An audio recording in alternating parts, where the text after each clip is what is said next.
बहुत स्वागत। खानी कुर्सी की देख रहे हैं आप। और अब कुछ और खबरों की ओर बढ़ते हैं। हमारे साथ विजय त्रिवेदी जी, समीर चौगांगुर साहब, हर्षवर्धन त्रिपाठी जी और प्रिय श्रीवास्तव जी स्टूडियो में मौजूद हैं। सियासत में किसी एक शख्स पर कोई कितना मेहरबान हो सकता है, इसकी एक बानगी दिख रही है पंजाब में, जहां पहले राज्यसभा के सांसद संजीव अरोड़ा जी, पहले तो उनको राज्यसभा भेजा, पहली मेहरबानी। फिर जब दिल्ली के चुनाव हो गए, हार हो गई, केजरीवाल जी मुख्यमंत्री नहीं रह गए, तो फिर और केजरीवाल जी जब ज़्यादातर समय पंजाब में ही बिताते हैं, तो फिर संजीव अरोड़ा से कहा गया कि अब आप कुर्सी छोड़ दीजिए, आप राज्यसभा छोड़ दीजिए। अब तब भी ये चर्चा हुई थी, याद कीजिए, कि क्या केजरीवाल जी के लिए कुर्सी खाली की जा रही है। अब उन्होंने इस्तीफा दिया, बदले में केजरीवाल जी ने फिर उनको विधानसभा का टिकट दिया। बाई इलेक्शन का उपचुनाव हुआ, संजीव अरोड़ा जीत गए लुधियाना वेस्ट से। चुनाव जीतने के लिए पूरी ताकत लगाई आम आदमी पार्टी ने कि किसी भी तरीके से ये सीट जीतनी है हमको। खूब प्रचार भी किया वहां जाकर केजरीवाल जी ने, जीत गए। अब उसके बाद आगे क्या होना था, अब संजीव अरोड़ा जी को मंत्री बनाया जा रहा है। और अब पहले चर्चा थी कि एक फेरबदल होगा, उसमें कुछ इस्तीफे लिए जाएंगे, कुछ नए लोगों को मंत्री बनाया जाएगा ना। केवल एक आदमी को लेकर आज मंत्री बनाने को लेकर के समारोह हो रहा है, केवल इनका मंत्रिमंडल में जाना होगा, बाकी और कोई बदल नहीं हो रहा। तो अब इनको मंत्री भी बना दिया गया है। अब ये चर्चा लगभग लोगों के जहन में पक्का बैठ गई है बात कि अब ये हो ना हो, इनका इस्तीफा केजरीवाल जी ने खुद राज्यसभा जाने के लिए ही करवाया था। अरविंद केजरीवाल के पास और कोई राज्य तो है नहीं, लोकसभा का चुनाव अभी होने नहीं वाला, कहाँ से जाएंगे अगर उनको पार्लियामेंट जाना है तो राज्यसभा ही रूट है। और उसके लिए एक ही राज्य है उनके पास, पंजाब। मैं फिर कह रहा हूँ अभी भी स्पेकुलेशन है ये, लेकिन अब राजनीति के जानकार जो हैं, अब उनको लग रहा है कि कुछ तो होगा। क्यों? इनका कार्यकाल अभी 3 साल का बचा था, संजीव अरोड़ा का 3 साल का कार्यकाल बचा था इनका। 2028 में जाके खाली होता, अप्रैल के आसपास। तो उससे पहले क्यों इस्तीफा कराया आपने इनका? अब किसी ना किसी को तो नॉमिनेट करेंगे, तो उससे पता चल जाएगा कि अपने लिए इनको कुर्सी खाली कराई थी या किसी और के लिए। अगर किसी और के लिए कराई थी तो फिर हम ये कहेंगे कि उस आदमी में बड़े मेहरबान हुए कि किसी की चलती सदस्यता बीच में रोक करके आप किसी और को नॉमिनेट करते हो, खुद को नहीं करते अगर वो तो। लेकिन अभी तक तो ऐसा लग रहा है कि शायद खेल यही है। बाकी संजीव अरोड़ा को मनाने के लिए, प्लेकेट करने के लिए उनको आज मंत्री बना दिया गया। ये वैसे एक बड़े इंडस्ट्रियलिस्ट भी हैं, तो इस लिहाज से एक इंपॉर्टेंट आदमी है पंजाब में, कम से कम अरविंद केजरीवाल के लिए, तभी इनको राज्यसभा भेजा भी होगा। तो क्या लगता है त्रिपाठी जी आपको, क्या होने जा रहा है, किसके लिए खाली हुई है सीट ये? नहीं, अब देखिए, खाली उसी के लिए हुई है जो पूरी तरह से पंजाब की सिख राजनीति है और एक गैर सिख आदमी वहाँ बैठा हुआ है, वही पंजाब चला रहा है। ये छोटी बात नहीं है। पंजाब में इसको लेकर बहुत रिएक्शन रहता है कि दिल्ली हमारे ऊपर क्यों कब्जा करना चाहता है। और विजय जी बताएंगे कि वहाँ का तो पूरा इतिहास ही वो रिएक्ट ही इसी बात पर करते हैं। आपको ध्यान में होगा, जब कैप्टन अमरिंदर से हटाना था तो कई नाम आए, अलग अलग कई नाम चल गए थे। सुनील जाखड़ तक का नाम चल गया था, बाद में तो सुनील जी इधर आ गए भारतीय जनता पार्टी में। लेकिन कहा गया ना, वहां बनेगा तो मुख्यमंत्री कोई सरदार ही बनेगा, गैर सिख नहीं बन सकता। आप सोचिए, बने तो वहां सिख हैं भगवंत मान जी, लेकिन गैर सिख अरविंद केजरीवाल, गैर सिख मनीष सिसोदिया, गैर सिख गोपाल राय, ये पूरा पंजाब चला रहे हैं। तो ये बड़ी चिंता, पंजाब चला रहे हैं। ये आप इस निष्कर्ष पे पहुंच गए, पार्टी तो वो चलाते ही हैं, इस नाते उनका एक हक है कि नहीं? कमाल है। नहीं, हाईकमान नहीं है वो। आप एक नाम बोलो, विभो कुमार। नहीं, हाईकमान क्यों नहीं? अरविंद केजरीवाल हाईकमान नहीं है? अरे वो मुख्यमंत्री हैं पंजाब के भाई। वो ठीक वैसे ही हैं जैसे सोनिया जी मनमोहन जी के ऊपर थी, वैसे ही है। और जिस तरह से किया गया है, सचमुच लोकतंत्र में बड़ी चिंताजनक तस्वीरें हैं। कई बार हम लोग कहते हैं ना कि भारतीय जनता पार्टी में भी देखिए किसके दबाव में है, मोदी शाह से हट के कोई कर सकता है क्या? लेकिन ऐसा कभी होगा क्या? क्या ये संभव है क्या कि अमित शाह सब छोड़ के बैठ जाएं गुजरात तो कहें कि नहीं नहीं अब हमको वही चलाना? तुलना आप थोड़ी सी, मुझे लग रहा है समानता वाली तुलना कर रहे हैं। एक आदमी जो है 25 राज्य में बैठा है, एक आदमी के पास एक ही राज्य है। बस यही मैं कह रहा हूं, यही मैं लाना चाह रहा था। राज्यसभा छोड़ के जाएंगे कहां भाई साहब? उधारी के बंगले में जो आदमी रह रहा है, अपना बंगला नहीं है इनके पास, राज्यसभा चले जाएंगे तो कम से कम वही वाला बंगला अपने को अलॉट हो जाएगा। अरविंद जी का पूरा जीवन, जिस चीज को इन्होंने ना कह दिया वो समझिए पक्का ही नहीं किया। जिस चीज को ना कहा, तो इन्होंने, इनकी पार्टी की तरफ से कहा गया कि अरविंद जी नहीं जा रहे हैं राज्यसभा, बिल्कुल नहीं जा रहे। और अगर राज्यसभा नहीं जा रहे हैं तो सचमुच संजीव अरोड़ा के लिए बाकायदा एक असेंबली बाइपोल आपने करा दिया। ये छोटी बात थोड़ी ना है कि असेंबली बाइपोल में आप उनको ले जाते हैं, राज्यसभा का एक बाइपोल हो जाता है। भाई किसी को भी लड़ा देते हैं। मंत्री बनाने के लिए थोड़ी उनको राज्यसभा से हटाया होगा। मंत्री बनाने के लिए ही हटाया, क्योंकि मंत्री बनाने से कम पे संजीव अरोड़ा माने नहीं। मतलब मैं कह रहा हूं विधायक तो कोई भी बन जाए, वो बाईपोल तो होना ही था, लेकिन राज्यसभा वाला जो बाईपोल इसके साथ कराया, ये तो कराया गया ना। इसका मतलब ये है कि अरविंद जी की जो कहें कि इच्छा आकांक्षा महत्वाकांक्षा वो बिना किसी पद के, बिना किसी सत्ता के आप नहीं रह पा। आपके मन में मतलब कोई कंफ्यूजन मुझे नहीं है कोई कि ये कंफ्यूजन नहीं यही है, जाएंगे हालांकि पार्टी मना कर रही है, लेकिन ये जब मना करते हैं तो करते हैं वही। सर मुझे केवल ये सारी बात जितना बहुत विस्तार से उन्होंने कर दी, बिल्कुल ठीक बात है। मुझे केवल एक ही कारण लगता है कि अरविंद केजरीवाल जी राज्यसभा जा सकते हैं, क्योंकि उन्होंने बार बार मना किया है। तो ये एक बड़ा कारण मुझे लगता है। बाकी बहुत सारे कारण होते हैं, नया भी कोई आदमी जा सकता है, नहीं जा सकता, राज्यसभा से कोई को एमएलए बनाए, फिर एमएलए को मंत्री बनाए। वो आदमी कितना खास होगा अगर केजरीवाल जी नहीं जा रहे और उसको बनाएंगे, हाँ, तो वो फिर एक और खास आदमी होगा जिस पर चर्चा होगी। लेकिन बस एक ही कारण मुझे अभी तक समझ में आया है कि मना कर रहे हैं, राज्यसभा जा सकते हैं, क्योंकि उन्होंने बार बार मना किया है। आपकी पॉलिटिकल सेंस यही कह रही है? पॉलिटिकल सेंस ये कहती है, बाकी तो अरविंद जी को समझना है तो पॉलिटिकल सेंस से ऊपर की चीज है। अभी तक जितना मुझे 10-12 साल में उनको देखा है उसमें। सर एक लाइन बोल दूं, लोगों को भूल गया होगा, भारतीय राजनीति का चलता फिरता पावर पॉइंट प्रेजेंटेशन है अरविंद जी, तो कैसे कोई जान लेगा एक ही स्लाइड में पढ़ पाएगा, वही मैं कह रहा हूं कि उनको समझना तो पॉलिटिकल सेंस, उनकी पॉलिटिकल सेंस समझना अपने आप में बड़ा काम है। समीर जी क्या खबर है आपके पास? मुझे नहीं लगता कि वो राज्यसभा जाएंगे सर। मुझे नहीं लगता कि अरविंद केजरीवाल राज्यसभा जाएंगे। जिस तरीके से दिल्ली का वो चुनाव हार गए, खुद चुनाव हारे, और जिस तरीके से उनके ऊपर आरोप लगे, उन्हें लग रहा है कि अब जनता से उनकी बहुत नाराजगी है, और जनता ये मान के चल रही है कि ये पंजाब में जो राज्यसभा सांसद को चुनाव लड़वाए आपने आपके विधायक के निधन के बाद, वो खुद के लिए सीट खाली करवाई है। अरविंद केजरीवाल मुझे लगता है इस समय अब राजनीति अपनी फिर से नए सिरे से राजनीति को एस्टेब्लिश करना चाहते हैं। वो इस आरोप से बचेंगे। हो सकता है मनीष सिसोदिया को भेज दे, वो हो सकता है। आरोप क्या है? मैं कहता हूं कि अगर ऐसा हो रहा है, उनकी जो छवि है, उसमें गलत क्या है? नहीं, गलत कुछ नहीं है, लेकिन वो जिस छवि से राजनीति में आए थे, जिस तरीके की छवि की जनता ने उनको स्वीकार किया था, वो पूरी छवि ध्वस्त हो गई उनकी राजनीति के अंदर। उन्होंने बड़े घर में चले गए, बड़े गाड़ियों में काफिलों में लेकर घूमे, फिर विधानसभा चुनाव हारे, खुद पार्टी बुरी तरीके से हार गई। अब वो वापिस अपने आप को अगले विधानसभा चुनाव, दिल्ली के विधानसभा चुनाव, बाकी जगह एस्टेब्लिश करने की कोशिश करेंगे। मुझे लग रहा है मनीष सिसोदिया को भेजा जा सकता है राज्यसभा के अंदर। अरविंद केजरीवाल पहले अभी संयोजक बनकर पार्टी का संगठन को देखेंगे। मुझे लग रहा है, मेरा ये सेंस कहता है कि वो राज्यसभा नहीं जाएंगे। चलिए, अब इस पर तो राय बटी हुई है विद्वानों की। राज्यसभा जाएंगे तो स्वाति मालीवाल से रोज उनको फिर राज्यसभा में सामना करना पड़ेगा, इसलिए भी वो बचेंगे। मुझे लगता है मनीष सिसोदिया को वो राज्यसभा भेजेंगे। नहीं, लेकिन अब अरविंद जी सिर्फ और सिर्फ समीर जी को सही साबित करने के लिए राज्यसभा कुर्सी अगर दांव पर लगा दें तो लगा दें, वरना जा रहे हैं। क्योंकि देखिए सबसे बड़ी बात वही है कि जितना कुछ कह रहे हैं वो सब तो करके कर चुके हैं, कुछ छोड़ा तो है नहीं। अच्छा चलिए, खैर अब ये बंगले की बात अभी साहब यहाँ पर हुई, तो मैं एक बंगले की आपको अरविंद जी के बंगले की बात कर रहे हैं? ना दूसरा बंगला। अच्छा, और एक और बड़े नेता का बंगला आजमगढ़ में अखिलेश यादव एक घर बना रहे हैं। घर बन गया है और वहाँ आज जो है वहाँ आज उनका ये बढ़िया गृह प्रवेश जो है वो आज होना था। तो खबर यहाँ से निकल करके आई है, अखिलेश यादव आजमगढ़ में हैं। लोकसभा में पूर्वांचल में जीत मिले, इसको लेकर अब पूरा फोकस है अखिलेश यादव का। अगर मैं आपको डेटा भी देता हूं अभी, अगर 2017 और 2022 के चुनाव की बात अगर करें, 2017 में तो खैर बिल्कुल लहर थी भारतीय जनता पार्टी की, जो थोड़ी सी कमजोर पड़ी 2022 में, और पूर्वांचल में बिल्कुल साफ हो गए थे 2017 के इलेक्शन में अखिलेश यादव, उनकी पार्टी। लेकिन कुछ कमबैक उन्होंने 2022 के इलेक्शन में किया। अब पूर्वांचल जो है वो उनके लिए आप कह सकते हैं कि भाई उत्तर प्रदेश में तो नो कॉम्प्रोमाइज जोन है, वहां वो कॉम्प्रोमाइज नहीं कर सकते।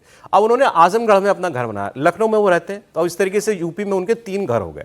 सैफई जहां उनका गांव है, मुलायम सिंह जी का पैतृक निवास जहां पे था, लखनऊ जो उनकी कर्म भूमि है, और अब एक उन्होंने कैंप ऑफिस घर कंबाइंड, ये उन्होंने एक आजमगढ़ में बनाया है, आजमगढ़ में बनाया। अब आजमगढ़ का जो घर है उनका, वो इस तरीके से डिजाइन किया, मैंने उसका वीडियो देखा है कि वहां पर एक 1,500-2 हजार लोगों की एक सभा भी हो सके। उसके अंदर ऐसा वो टिन शेड वगैरह सब बनाया गया है, तो एक बड़ा प्लॉट लिया गया था, तो उसके अंदर वो उन्होंने घर वो बनाया है। ये तस्वीर जो आ रही है आपके सामने, तो ये जो है ये तो रहने का इतना ही है बस। बाकी जो है वो आगे जो आपको ये ग्राउंड वाला इलाका दिखाई दे रहा है, इसी में एक टीन शेड बना हुआ है, उसमें बहुत सारे लोग बैठ सकते हैं। ग्राउंड फ्लोर पर उन्होंने ऑफिस बनाए हैं, अपना मीटिंग हॉल वगैरह बनाया है, और फर्स्ट फ्लोर पर उन्होंने रहने के लिए 1-2 कमरा अपने लिए बनाया होगा। तो इस लिहाज से कहा जा रहा है कि ये रेजिडेंस कम कैंप ऑफिस जो है वो ज्यादा है। अब इसमें खबर लेकिन ये है कि आजमगढ़ क्यों, उसकी मैं आपको कह रहा था कि मैं आपको डेटा देता हूं। इस मकान के बारे में बताऊं, 2021 में इस प्लॉट की जो है वो रजिस्ट्री जो है वो हुई थी। 68 भूमि है। ये इसको वर्ग मीटर में कर देंगे कैलकुलेट अभी। 68 भूमि में बना हुआ है। इसका सारा जिम्मा जो है धर्मेंद्र यादव, जो उनके कज़न हैं और सांसद भी हैं, उनको दिया गया था। और 3 जुलाई यानी आज इसमें अखिलेश यादव जो है वो गृह प्रवेश जो है वो करने जा रहे हैं। 2000 कार्यकर्ता इसके अंदर जो है वो बैठ सकते हैं, ये मैंने आपको बताया है। और अब जरा डेटा की बात करते हैं। 2012 के चुनाव में क्लीन स्वीप किया। अब विधानसभा की बात कर रहा हूं, 10 में 10 सीटें आजमगढ़ की। 2017 में 10 में 9 जीते अखिलेश यादव। 2022 में फिर 10 में 10 सीटें जीते आजमगढ़ की अपनी विधानसभा सीटें। तो आजमगढ़ तो पक्का किला है, टूटता नहीं है। यहां पर अखिलेश यादव अब काबिज हो रहे हैं। लेकिन अगर आप पूरे पूर्वांचल की और लोकसभा की बात करेंगे तो वहां स्थिति ऐसी नहीं है। 2014 में आजमगढ़ में तो खैर मुलायम सिंह यादव जीते, फिर अखिलेश यादव जीते, फिर धर्मेंद्र यादव जो हैं वो यहां से सांसद हुए। पूर्वांचल की 28 जिलों में 164 सीटें आती हैं। 2017 के विधानसभा चुनाव में यहां केवल 14 सीटें मिली थी। 164 सीटों में से केवल 14 सीटें पूरे पूर्वांचल में मिली थी अखिलेश यादव को, जो 2022 में बढ़कर 53 सीटें पहुंच गई थी। तो उनकी चिंता आजमगढ़ प्रॉपर, वहां की लोकसभा या वहां की विधानसभा नहीं है, वो यहां से पूरे पूर्वांचल को घेरना चाहते हैं। ये उनका मकसद है। अब क्या वो ये कर पाएंगे, ये सवाल है। आपको आइडिया कैसा लगा आजमगढ़ में उनका घर बनाने का, त्रिपाठी जी? नहीं, वैसे तो हर नेता को जाना ही चाहिए, लेकिन हमको लगता है कि राहुल जी ने कुछ देखा होगा उन्होंने कभी अमेठी में घर नहीं बनाया। स्मृति जी ने बना लिया था, लोगों ने बड़ी प्रशंसा की थी, हम लोगों ने भी की थी। जैसे ही घर बनाई, गृह प्रवेश किए और चुनाव हार गए। मतलब ये एक तथ्य है, जहाँ कहीं आप नई जगह जाके घर बनाते हैं तो बहुत उसका लाभ नहीं मिल पाता है, लोग ऐसे ही चलते हैं। दूसरा है कि आपने कहा कितना है, तो कितना 68 बिस्वा, 68 बिस्वा मतलब हो गया करीब 3.5 बीघे के आसपास। और अगर उसको स्क्वायर फीट में करें तो करीब 1 लाख स्क्वायर फीट। तो मतलब यहाँ के लोगों के लिए जो शहरों में रहते हैं, लेकिन ये कोई बहुत बड़ा नहीं है। 4 बीघे 3.5-4 बीघे में अगर घर है तो खेत के लिहाज से बहुत बड़ा है। लेकिन बताया ना उसमें वो आगे वो भी हाँ, और अच्छा है, इतने बड़े नेता मीटिंग के लिए जगह है उसमें। लेकिन मूल बात दूसरी है, क्या वहां घर बना लेने से और कुछ कर लेने से पूर्वांचल की पूरी राजनीति सज सकती है क्या? क्योंकि जिस आजमगढ़ में वो टिके हैं, वो आजमगढ़ तो अगर अखिलेश यादव की जगह कोई और घर बना ले, किसी और को वहां रहना पड़ जाए, तो वो भी उतना ही ताकतवर होगा। सवाल यह है कि उन कॉन्स्टिट्यूंसी में जहां ये कमजोर हैं, वहां क्या अखिलेश यादव की कोई ऐसी नई रणनीति है क्या? और पूर्वांचल भारतीय जनता पार्टी के लिए भी हमेशा चुनौती रहा है। लेकिन अभी जो नया समीकरण बना, जिसमें हम कहते हैं कि राजभर हैं, जिसमें हम कहते हैं कि निषाद हैं, जिसमें हम कहते हैं कि पटेल हैं, वो भारतीय जनता पार्टी के साथ जुड़े हुए हैं। अखिलेश जी की चुनौती यह है कि इस वाले को कैसे करेंगे, क्योंकि मुस्लिम और यादव ये कॉम्बो, ये तो आजमगढ़ की 10 में 10 समाजवादी पार्टी, आजमगढ़ तो है उनके पास, वो चिंता आजमगढ़ नहीं है। लेकिन उससे कोई बहुत और साध पाएंगे, ये थोड़ा कठिन दिखता है। कोशिश करनी क्या है ये बेल्ट, आप तो जानते हैं पूरा। नहीं, ये तो अगर आप इसको देखें तो इसको यूं समझिए कि मोदी जी की कॉन्स्टिट्यूंसी से योगी जी की कॉन्स्टिट्यूंसी तक सब कवर हो जाती है, सब कवर हो जाती है, क्योंकि एकदम वो बीच में आ जाएगा। और इसको फिर यूं भी समझिए आपकी मऊ, गाजीपुर जिसको कहते हैं, बलिया, फिर आप उधर गए तो गोरखपुर, महाराजगंज, इधर आप आएंगे तो गाजीपुर से बढ़ेंगे तो बनारस की तरफ। तो एक तरह से ये पूरा का पूरा जो पूर्वांचल का असली इलाका है, उसकी अगर राजधानी जैसी कहें, अगर उसको कहें फिर इस लिहाज से तो ठीक तो दिखता है, आजमगढ़ है। ऐसे तो तो उस लिहाज से, और आजमगढ़ बहुत बड़ा केंद्र है, आजमगढ़ छोटा केंद्र नहीं। अब तो वहां भी योगी जी ने वहां विश्वविद्यालय भी दे दिया, बरसों से उसकी मांग थी, तो योगी जी ने विश्वविद्यालय भी दे दिया है। तो मुझे लगता है उस लिहाज से रणनीतिक तौर पर ठीक फैसला है। लेकिन आजमगढ़ हमेशा से सपा का वैसा ही गढ़ रहा, जैसे इधर सैफई वैसे उधर आजमगढ़। यहां ज्यादा प्रवास करने से, रहने से, इंपॉर्टेंस देने से पूरा पूर्वांचल साध पाएंगे, मतलब ये इसकी शुरुआत हो सकती है। निश्चित मुलायम सिंह को श्रद्धांजलि दी बेसिकली सर। मुलायम सिंह की इच्छा थी कि आजमगढ़ में पार्टी का और अपना खुद का एक घर बने। अच्छा। मुलायम सिंह कहते थे कि भाई इटावा दिल है तो आजमगढ़ धड़कन है हमारी, और वो वहां से सांसद थे। और उन्होंने 2014 में इस बात का जिक्र किया था, हालांकि पहले जमीन खरीदी गई थी समाजवादी पार्टी के लिए, लेकिन वो जमीन अमर सिंह ने खरीदी थी, लेकिन अब वो जमीन अमर सिंह के नाम से थी। बाद में समाजवादी पार्टी से अमर सिंह अलग हो गए, तो वो जमीन अमर सिंह के पास चली गई, वो पार्टी को मिल नहीं पाई। तो मुलायम सिंह की इच्छा थी कि तो ये पार्टी के नाम पे जो मैंने हाँ, ये पार्टी के नाम पे लिया गया। तो फिर आजम बेसिकली अखिलेश यादव ने अपने पिता को एक श्रद्धांजलि दी कि जो उनकी इच्छा थी कि आजमगढ़ में अपना खुद का घर बने, बड़ा कार्यालय बने। इसके अलावा श्रद्धांजलि के साथ साथ भी जो पूर्वांचल का जो पूरा समीकरण है राजनीतिक कि जिस तरीके से पूर्वांचल में प्रदर्शन बहुत बुरा रहा था 2014 या 2019 के लोकसभा में जरूर अच्छा किया था, विधानसभा की अगर बात करें 2017 और 2022 के चुनाव में, तो मुझे लग रहा है कि अभी 2027 की तैयारी अखिलेश यादव कर रहे हैं।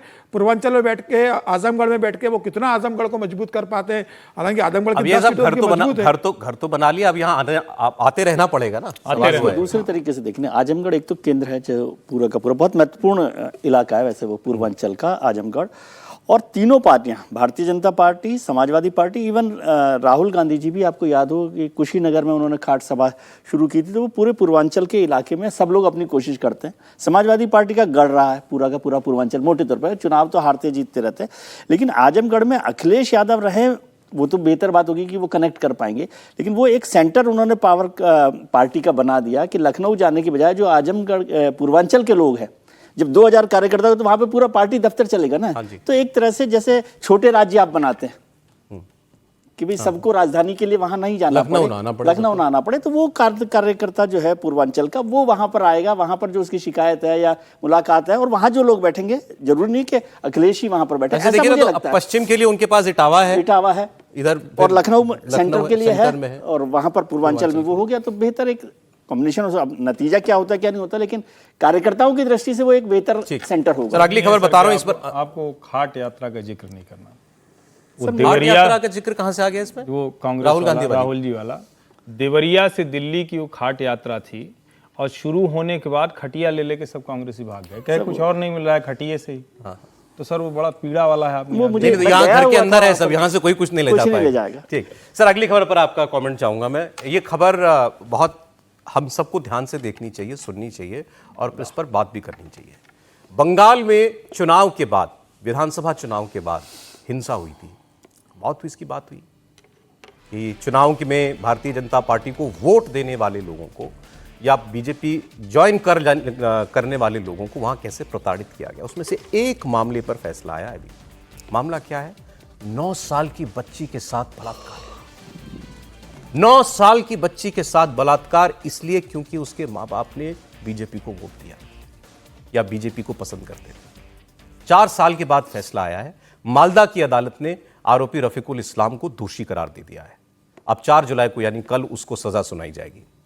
पश्चिम बंगाल में 2021 में विधानसभा चुनाव हुआ था, अब अगले वर्ष होगा दोबारा, और 2 मई 2021 को नतीजे आए थे, और इसके बाद पश्चिम बंगाल में जबरदस्त हिंसा हुई थी। हत्या, बलात्कार की कोशिश, मारपीट, अपहरण, निर्वासित कर देना, भगा देना। जाने कितने लोगों ने, हजारों लोगों ने भाग करके असम और अलग अलग राज्यों में जाकर के अपनी जान बचाई थी। क्यों? एक चुनाव में किसी को वोट दे दिया था। इसीलिए पूरे हिंदुस्तान में कहीं इस बात का कोई पैरेलल नहीं मिलता। जितने चुनाव भी आप खुद सोच के देखिए, कोई चुनाव किसी भी और राज्य का आपको दिमाग में आता है? कोई पार्टी जीत गई और उसके समर्थकों ने हारने वाली पार्टी को, वोट देने वालों को ऐसी सजा दी हो? इस मामले में कोलकाता हाईकोर्ट ने सीबीआई जांच के आदेश दिए। सीबीआई को 61 मामलों की जांच रिपोर्ट जो है सौंपनी थी। उन 61 मामलों में से एक 9 साल की बच्ची से रेप के मामले में मालदा की अदालत का यह फैसला, और 4 जुलाई को इस व्यक्ति को जो है अब सजा सुनाई जानी है। अब साहब इस पर क्या कहेंगे? मेरे पास तो बहुत कोई शब्द है नहीं इस बात पर कहने के लिए। मैं एक बार फिर त्रिपाठी जी से शुरुआत करता हूं। नहीं, देखिए, कई बार हम लोग अलग अलग तरीके की राजनीति, ये बता दो इस एक सेकंड, ये इंपॉर्टेंट है, ये इसका बैकग्राउंड, आरोपी का बैकग्राउंड। रफीकुल इस्लाम ये रिटायर्ड टीचर है, रिटायर्ड टीचर, अध्यापक। रिटायर्ड इसलिए 2 बार बोला कि उम्र सोचिएगा, और 9 साल की बच्ची के साथ बलात्कार किया था जी।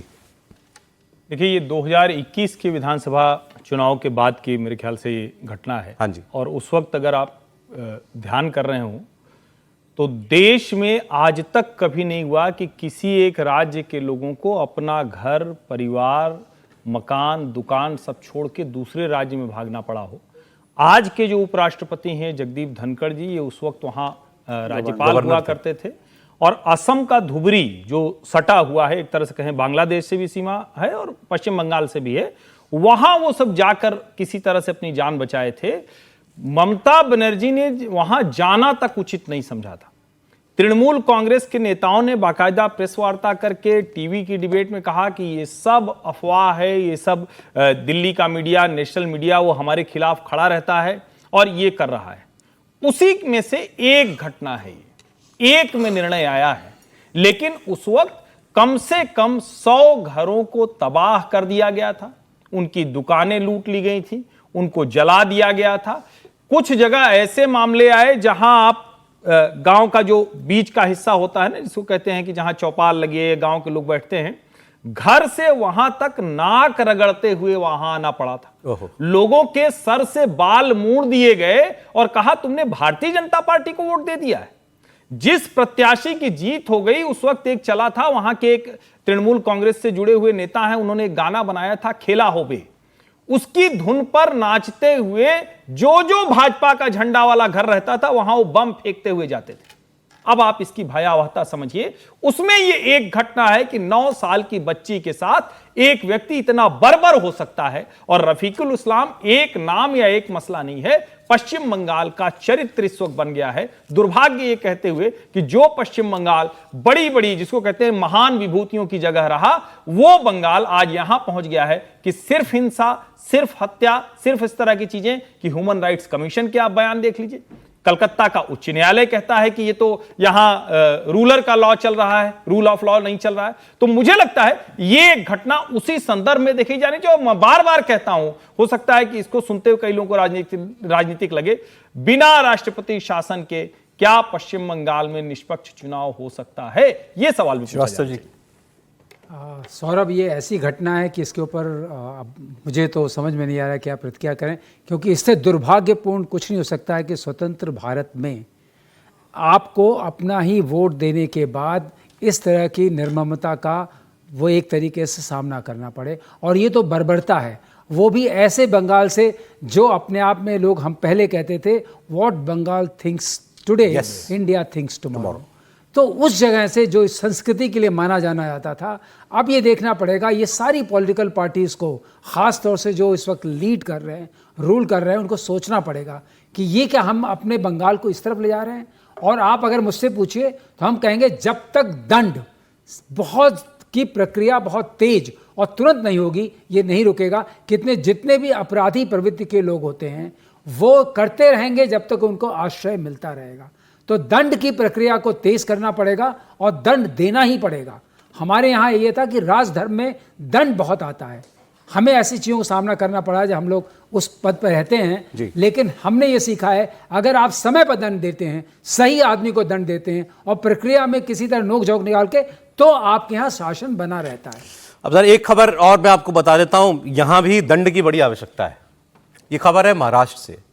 एक युवक की पिटाई के बाद उद्धव ठाकरे के सांसद ने, पूर्व सांसद ने अपने सामने उससे माफी मंगवाई। उसका गुनाह यह था कि वो मराठी नहीं बोलता था। यूबीटी उद्धव ठाकरे की पार्टी के ठाणे के सांसद राजन विचारे ने, इस तरह सांसद हैं, पूर्व सांसद हैं, राजन विचारे ने अपने दफ्तर में पिटाई करने वाले गैर मराठी युवक को बुलाया, जिसकी पिटाई हुई। सांसद के सामने इसकी पिटाई की गई। फिर इस युवक ने कान पकड़कर माफी मांगी, उनके पांव छुए और फिर आइंदा ऐसी ना बात होने की बात कही। और इसके बाद जो हुआ वो हैरान करने वाला था। इस मराठी युवक ने सांसद के सामने गैर मराठी युवक को सरेआम थप्पड़ मारे। अच्छा, मामला यह कि गैर मराठी युवक के साथ मराठी युवक का कुछ मामला हो गया, तो इनको दोनों को बुलाया गया दरबार में और वहां पर मराठी लड़के ने गैर मराठी लड़के को चांटे मारे। इस पर सांसद ने कुछ कहने की बजाय मामले को रफा दफा कर दिया। महाराष्ट्र में मराठी और हिंदी को लेकर घमासान है। इसी बीच ठाणे रेलवे स्टेशन के पास रविवार रात को 3 से 4 लड़कों ने एक मराठी लड़के की बेरहमी से पिटाई कर दी थी। मराठी लड़का मोबाइल रिचार्ज कराने के लिए स्टेशन के पास एक दुकान पर गया था। बहुत देर तक उस इंतजार करने के बाद उसने दुकानदार से कहा कि भाई ये काम आप कीजिए, तो दुकानदार ने कहा अभी हम नहीं कर पाएंगे। इस पर लड़के ने सवाल किया, बहस हो गई और बहस इतनी बढ़ गई कि दुकान में जो लोग लड़के काम करते थे उन्हें इस लड़के के साथ पिटाई कर दी। अब ये लड़का घायल हुआ और उसे तुरंत अस्पताल भी ले जाया गया। लोगों को पता चला कि मराठी लड़के पर हमला हुआ है, तो बहुत सारे लोग वहां पर जमा हो गए और उसके बाद ये मामला बढ़ता गया, जो फिर बाद में दरबार में पहुंच गया सांसद जी के, जहां पर इस लड़के जो गैर मराठी मूल लड़के थे उनकी वहां पर पिटाई की गई। सुनिए जरा। मेरा नाम षणमुख पुजारी है मैंने कल थोड़ा अपने दुकान पे थोड़ा सा लड़ाई हो गया इनके साथ में, तो मैंने इनको थोड़ा सा मारा। तो आइंदा से मैंने ऐसे गलती नहीं करूंगा, सॉरी, मुझे माफ कर दो। इससे जुड़ी खबर जो है वो मीरा भाईंदर इलाके में है। कल वहां पर मनसे के यानी राज ठाकरे के पार्टी के लोगों ने एक दुकानदार जो मिठाई की दुकान चलाता था उसको मार दिया कि वो मराठी नहीं बोलता है, और इससे नाराज होकर वहां पूरा आज बंद की कॉल दी गई है। सारे दुकानदार सड़क पर बैठे हुए हैं। बहुत बहुत दुर्भाग्यपूर्ण, मतलब महाराष्ट्र नवनिर्माण सेना का तो स्थापना इसीलिए हुई थी। जब राज ठाकरे ने 2006 में महाराष्ट्र निर्माण सेना बनाई थी तो उन्होंने तो स्पष्ट कहा था कि मुंबई में रहना होगा तो मराठी बोलना होगा, वरना मुंबई छोड़ के जाना होगा। जो इस घोषणा के साथ अगर महाराष्ट्र में अपनी पार्टी बना रहा है बंबई में, तो उसके कार्यकर्ता क्या करेंगे? और मुझे लग रहा है कि जो राज ठाकरे की पार्टी सरेआम गुंडागर्दी करती है, राज ठाकरे उन्हें बुलाकर उनका स्वागत करते हैं अपने घर में बुलाकर, और फिर भारतीय जनता पार्टी के नेता राज ठाकरे के पास मिलने उनका घर जाते हैं, उनका समर्थन मांगते हैं और फिर ये कहते हैं कि राज ठाकरे तो हमारे साथ जुड़े हुए। तो भारतीय जनता पार्टी को सोचना चाहिए कि ऐसे व्यक्ति के साथ आप गठबंधन में रह सकते हो जो सरेआम बंबई में उत्तर भारतीयों को या मराठी न बोलने पर मार रहे हैं। आप गुजरातियों को मार रहे हो, आप तमिल को मार रहे हो, आप कन्नड़ लोगों को मार रहे हो, आप उत्तर प्रदेश और बिहार के मजदूरों को मार के भगा रहे हो कि आप अपने राज्य के अंदर जाइए। मुझे लग रहा है कि अब राज्य सरकार, देवेंद्र फडणवीस सरकार ये सोचे कि क्या इस तरह के नेताओं को और इस तरह के लोगों के साथ कड़ी कार्रवाई करने का समय आ गया है कि नहीं आ गया है। उद्धव ठाकरे के सांसद तो पीछे बैठे हुए, वीडियो चलाइए जरा, वो पीछे बैठे हुए हैं जैसे दरबार लगाया हुआ है उन्होंने, और उनके सामने ये वो राजन विचार शिवसेना के एकनाथ शिंदे के, एकनाथ शिंदे की पार्टी, माफ कीजिएगा, एकनाथ शिंदे की पार्टी के, और वो इनको चांटे मार रहा है सामने, उनके सामने हो रहा है सब। सर मसला वही है, फिर आप कहेंगे चाहे वो ये राजन विचारे का मसला हो महाराष्ट्र से मुजफ्फरनगर तक, मसला यही है कि यदि आप रूल ऑफ लॉ पर नहीं चलना चाहते और अपनी सुविधा के हिसाब से अलग अलग तर्क रखते हैं तो यही होगा। चाहे वो राज ठाकरे हो, चाहे राजन विचारे हो, चाहे मुजफ्फरनगर हो, या ममता जी के यहाँ पर हो। ममता जी की घटना आपको याद नहीं होगी, 2021 में दर्जनों गाँव खाली हो गए थे। वो भी रूल ऑफ लॉ की मसला था, क्योंकि उनको पसंद नहीं कि आपने भारतीय जनता पार्टी के लोगों को टिकट दिया। वो 9 साल की बच्ची की बात आप कर रहे हैं। यहाँ जो हो रहा है ये भी रूल ऑफ लॉ की बात है ना। ये कैसे आप तय कर रहे हैं कि सांसद साहब के पास बैठे हुए दरबार, कौन से दरबार लग रहे हैं आजकल? फिर तो अदालतें बंद करनी चाहिए ना। और एकनाथ शिंदे के हैं, अभी समीर जी ने बताया, क्लियर तो कर सरकार दिया, में एकनाथ शिंदे की पार्टी के सरकार में, और वो शिवसेना के भी हो तब भी वही बात है। उसमें मसला वो नहीं है ना, मसला है कि हम क्या रूल ऑफ लॉ को बरकरार रखना चाहते हैं कि नहीं रखना चाहते। ठीक ठीक। तो आज ये तमाम खबरों पर बात हुई। बहुत शुक्रिया श्रीवास्तव जी आपका, समीर जी, विजय जी, यशोधन जी। कल फिर मिलते हैं।